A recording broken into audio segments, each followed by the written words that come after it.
Hello మామ, Saturday సరదాగా Saturday అలా నేచర్లోకి వచ్చాను.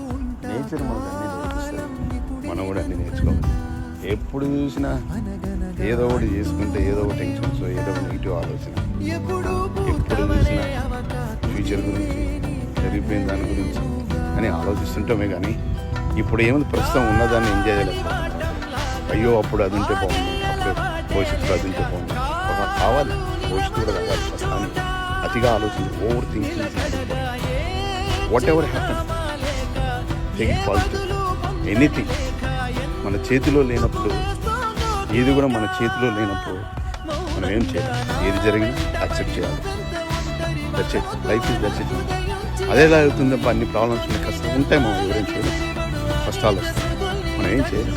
నీ చేతిలో సొల్యూషన్ ఉంటే చేయొచ్చు, లేదంటే ఆ ప్రాబ్లం నుంచి బయటపడడానికి అన్ని ప్రయత్నాలు ఉంటాయి.